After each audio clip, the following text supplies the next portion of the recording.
A gente está aqui, a última vez que tivemos aqui, o senhor deu um depoimento muito esclarecedor sobre essas questões geopolíticas e da própria, do próprio estágio da guerra naquela ocasião. E foi um sucesso aqui no canal, o pessoal participou bastante. E nós estamos aqui hoje querendo nos atualizar em relação a esse tema, não é?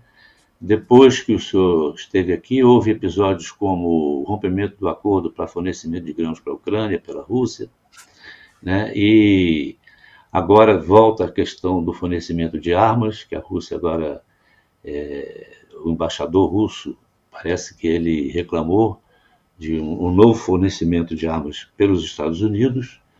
Então a gente queria um panorama seu sobre isso. O Bosco, eu acho que de tudo que você colocou, vamos começar pela ordem de importância, né?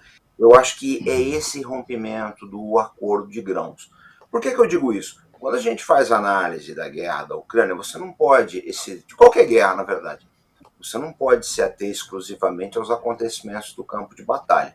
Então você precisa olhar, por exemplo, as declarações de diplomatas, né, os principais órgãos de comunicação, de players governamentais como o secretário de Estado americano, né, o secretário, o seu equivalente russo, que é o ministro Sergei Lavrov, e aí a gente começa a ter uma ideia geral do que está acontecendo.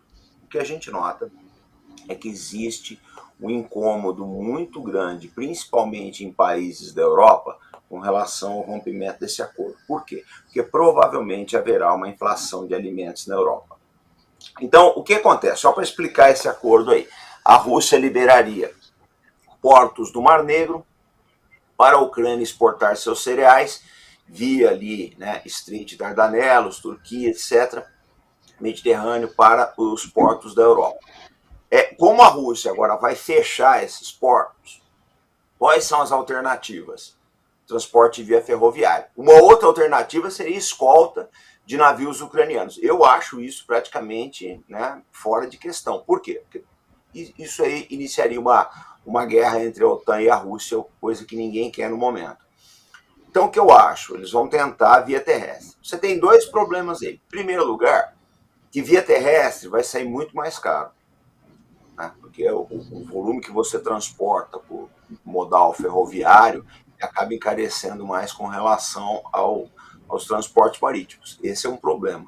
O outro problema é a pressão dos agricultores na Polônia, na Romênia, na Hungria, com relação à proteção dos seus próprios produtos. Então, tudo isso aí, né, somado à possibilidade do preço dos cereais subirem e pressionar a inflação da Europa, na Europa está gerando um problema muito grande. Eu acho que maior, inclusive, assim, de uma importância maior para a classe média europeia que a própria guerra na Ucrânia. Então, contextualizando, a crise dos cereais é uma crise que a gente precisa ficar de olho. A outra coisa é a situação da Ucrânia no campo de batalha. A Ucrânia iniciou uma ofensiva aí, tem mais ou menos uns 45 dias, né, umas 6 semanas, não conseguiu grandes ganhos territoriais, tiveram muitas baixas. Agora, final da semana passada, eles anunciaram o início de uma segunda fase da ofensiva. Bom, aí há muitas controvérsias a respeito disso, porque as baixas continuam a acontecer, as posições russas estão muito bem montadas, né? E nenhum dos analistas internacionais está muito otimista com relação aos sucessos ucranianos, que eles vão conseguir grande coisa, porque se em 6 semanas você não conseguiu nada, vai ser muito difícil você conseguir agora. E, em paralelo a tudo isso, como se tudo isso não bastasse, a Rússia parece que vai decretar uma nova mobilização. Então esse é o quadro, em geral, Bosco, que nós temos hoje. As duas questões centrais, né? A questão dos cereais, nós vamos ouvir falar muito dela ainda esse ano, e essa nova fase da ofensiva da Ucrânia aí, que a gente está aguardando também, ver se eles vão conseguir algum resultado palpável. Pois é, comandante. Eu, inclusive, preciso fazer aqui uma retificação. Ele chamei de coronel, mas é o comandante Robson Farinazzo. Tranquilo, é equivalente das duas forças. Eu não te corrigi, porque é uma questão assim, a gente não... Mas para nós jornalistas, assim, né, não dá para cometer esse tipo de erro, né? Então, Estou faço uma acostumado, vou. Fica retificação aqui, tranquilo, né? fica tranquilo. Pois é, o comandante, o nosso membro aqui, o Alexandre Ferreira, está perguntando aqui: essa guerra está mostrando para o Ocidente a capacidade industrial de defesa da Rússia? Olha, essa é uma excelente pergunta. Quero mandar um abraço para o Alexandre e cumprimentar ele, porque é uma excelente pergunta. O Bosco, de tudo que se fala dessa guerra, eu acho que essa é a lição mais importante. Porque deixa eu te contar uma coisa, não é o problema do fortalecimento da indústria da Rússia. É a questão do que aconteceu com a indústria do Ocidente. Você tem uma financiarização da indústria de defesa nos últimos anos e décadas. Isso aí começa lá depois da Guerra do Vietnã, se acentuou muito no governo Ronald Reagan aí. Como é que as coisas funcionam nos Estados Unidos? Vamos lá. Você tem uma empresa que, vamos supor, ela vale 10 bilhões de dólares. Vamos supor, no papel, em Wall Street, ela vale 10 bilhões de dólares. O problema é esse. A questão não é essa daí. No papel, ela vale 10 bilhões de dólares. Na prática, você tem o seguinte problema. Uma parte desse dinheiro é usado para remunerar os acionistas, na forma de dividendos. Outra parte é para pagar os salários poupudos dos CEOs, que um CEO da indústria de defesa americana ganha muito bem. A diferença das grandes empresas e o chão de fábrica é enorme.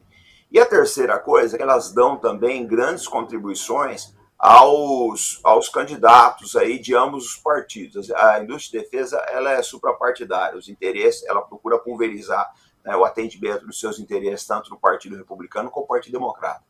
Qual é a consequência disso tudo? Você tem uma indústria que no papel ela é muito grande, na prática a capacidade é limitada. Com as indústrias russas e chinesas, isso não acontece. Se uma indústria tem aquele tamanho, ela efetivamente produz insumos militares naquele tamanho. Então você tem hoje em dia uma indústria de defesa da Rússia trabalhando em 3 turnos, com uma produção principalmente de granadas de artilharia avassaladora. A indústria de defesa americana, ela consegue, principalmente na questão de artilharia, ela consegue atender apenas uma fração do consumo do exército ucraniano.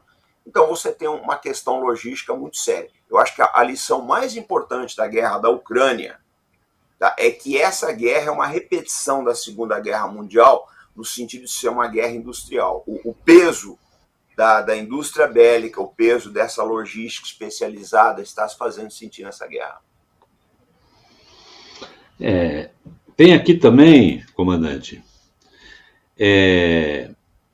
uma pergunta que vai no sentido contrário, quer dizer, não exatamente no sentido contrário, mas procura explorar um outro lado, que é do nosso Ronaldo Alves. Ele pergunta se a guerra também não está expondo as fragilidades da Rússia. Olha, menos do que se esperava.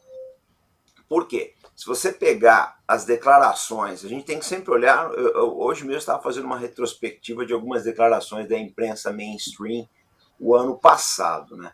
Então se esperava, a própria von der Leyen, né? Ela chegou a declarar que a Rússia ia voltar ao século XIX. Não foi o que aconteceu, Bosco. Essa aqui é a verdade. Isso não está acontecendo. A economia russa pode não estar bombando aí, mas eles estão suportando a guerra. A gente não vê aí um desespero para assinar um tratado de paz. E a outra coisa que muita gente se enganou foi com esse suposto golpe de Estado que aconteceu em junho na Rússia. Porque se dizia que havia um banho de sangue, etc. Agora, é a primeira vez que eu vejo um golpe de Estado na minha vida, em todos os anos que eu tenho como analista, em que todos os envolvidos estão soltos, todos. O Prigozhin apareceu aí na conferência com países africanos, apareceu conversando com lideranças africanas, né? O Shoigu, que era a contraparte, está na Coreia do Norte hoje fazendo uma inspeção de uma indústria de armamentos. Então, essa história do golpe, ele foi tudo menos golpe. Então é muito difícil, eu falo sempre isso, que é muito complicado analisar a Rússia com os parâmetros que nós usamos para analisar as democracias ocidentais. Eles são diferentes. Se há fragilidades, e eu acredito que haja, não tenho dúvidas disso, mas eu acho que o impacto, até o momento, ele não foi suficiente para acabar com a guerra. Pois é, e aí o senhor toca em outro ponto, né, comandante, que a gente já viu no passado também, que tem um aspecto de qualquer guerra que também é a propaganda, né, como se dizia antigamente, quer dizer, a comunicação que circula em relação ao conflito. E os americanos são muito bons nisso, né, de fazer uma boa propaganda. Então, quando o senhor aborda esse aspecto, o senhor está, de certa forma, tocando nesse ponto, né, de uma propaganda que procura, ou que prevalece, né, prevalece uma propaganda mais desfavorável à Rússia no campo de batalha. Né? Não estou falando aqui no mérito da guerra, mas de mostrar assim, uma fragilidade maior do que ela tem. É isso? Bosco, deixa eu te falar uma coisa que é muito importante, tá? A imprensa, a mainstream, vamos dizer, o caso de vocês, o caso da gente do Arte da Guerra, que a gente já é a imprensa mais alternativa, né? A gente não está bem enquadrada no segmento mainstream, que eu digo New York Times, CNN, etc. A imprensa mainstream, historicamente, ela vai até um certo ponto. Ela vai. Ela acompanha a narrativa oficial. Chega uma hora que ela desembarca pela absoluta impossibilidade de manter essa narrativa. Vou te dar um exemplo que aconteceu. Guerra do Vietnã. Até 1968, eu falo porque eu estudo muito esse assunto, a participação da mídia americana na Guerra do Vietnã. Até 1968, a imprensa acompanhou a narrativa do governo americano. Estamos ganhando a guerra, o inimigo está sendo, tem uma taxa de baixas altas, estamos vencendo, a luz do fim do túnel, essa guerra vai acabar ano que vem. A narrativa da imprensa era essa, até a ofensiva do Tet, que acabou com as ilusões americanas. Então, eu acho assim, a máquina de propaganda dos Estados Unidos e da OTAN, ela está marchando nessa direção. Muito bem. Só que um pouco depois da cimeira da OTAN, em 11 de julho, em Vilnius, na Lituânia, algumas mídias, Wall Street Journal, New York Times, Washington Post, já começaram a mostrar os problemas que a Ucrânia está enfrentando. Então, eu acho assim, que nos próximos meses, se esse painel continuar se desenrolando nessa direção, se a realidade continuar andando nessa direção, eu acho que a mídia vai se aproximar mais dela, sob o risco de perder credibilidade. Porque, não sei se você lembra bem, saiu uma época, os russos estão lutando com paz. Isso não é verdade. Tem dia deles fazerem ataques aí com 80 mísseis em cima de Kiev. Um país que está lutando com paz não tem condições de lançar 80 mísseis de alta tecnologia. Então, eu acho que nas próximas semanas e meses, talvez a gente veja uma narrativa um pouco mais centrada, né? Um pouco mais próxima da realidade do campo de batalha, que é uma realidade terrível. Só quero lembrar para todo mundo. As perdas russas e ucranianas são enormes. Essa guerra é uma guerra devastadora, né? Mas a imprensa vendia antes, a imprensa mainstream, ela vendia a ideia de que só havia baixas do lado russo. Isso aí é uma verdade. Agora, quando o senhor fala, como o senhor disse agora aí, do que veremos nos próximos 10 meses em relação a essa questão da propaganda, isso me leva a uma outra pergunta, que é a seguinte: o senhor hoje já tem condições se sente assim, em condições de arriscar uma estimativa que não precisa ser tão precisa sobre ainda o tempo de guerra que teremos, até que se chegue a um desfecho disso, pela via bélica ou pela via da negociação? Bosca, essa pergunta que todo mundo me faz, essa é a pergunta de $1 trilhão, difícil. Olha só, vamos lá, vamos pegar algumas coisas que podem ser sintomáticas, né? Primeiro, a cimeira de Vilnius. Eu acho que a cimeira de Vilnius, cimeira, para quem não sabe, é um encontro de cúpula da OTAN, realizada em Vilnius, na Lituânia, dia 11 de julho agora, com a participação, né, de boa parte das lideranças da OTAN. Havia uma expectativa muito grande com relação a essa cimeira, mas ela foi um anticlímax, porque a Ucrânia não foi admitida na OTAN, houve algumas rusgas entre o Zelensky e as lideranças, e entre o secretário de defesa britânico e o presidente Volodymyr Zelensky. Então, essa cimeira ela foi realmente desapontadora. Tá? Essa aqui é a realidade. a gente nota nessa cimeira que não houve uma escalada da guerra como alguns achavam.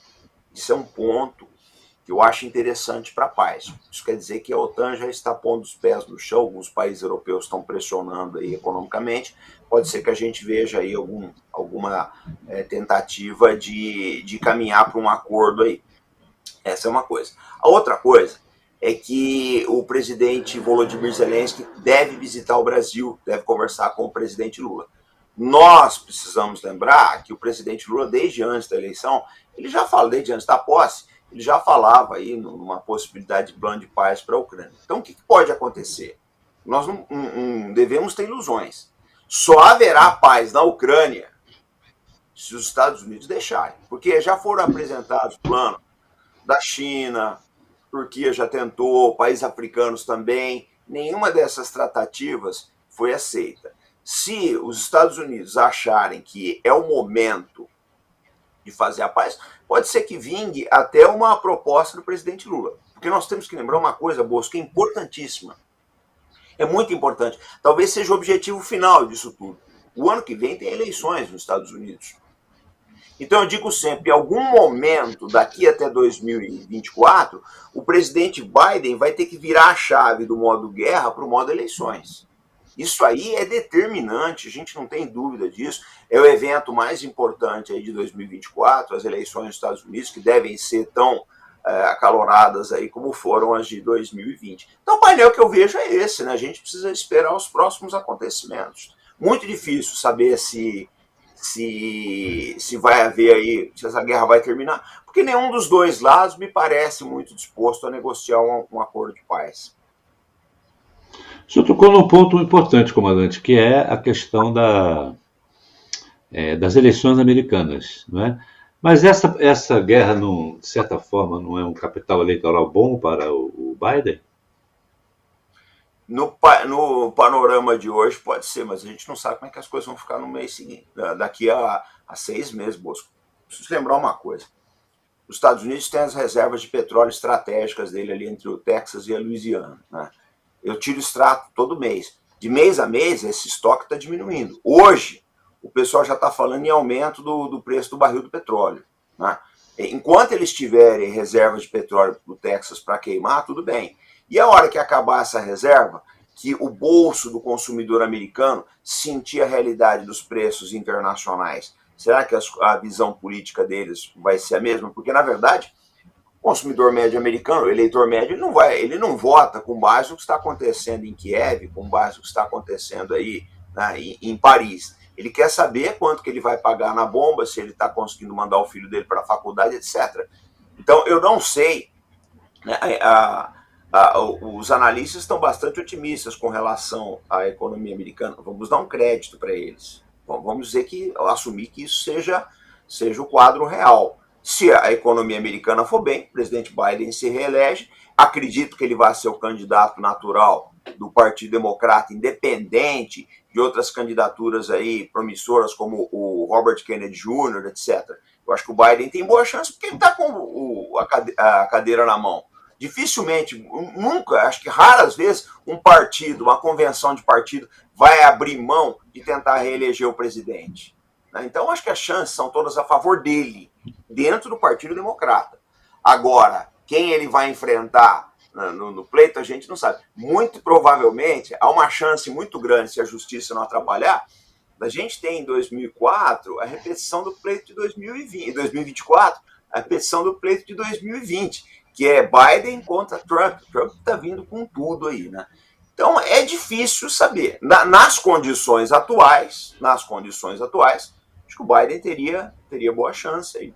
Nós não sabemos o que vai acontecer dentro de 1 ano e meio ainda.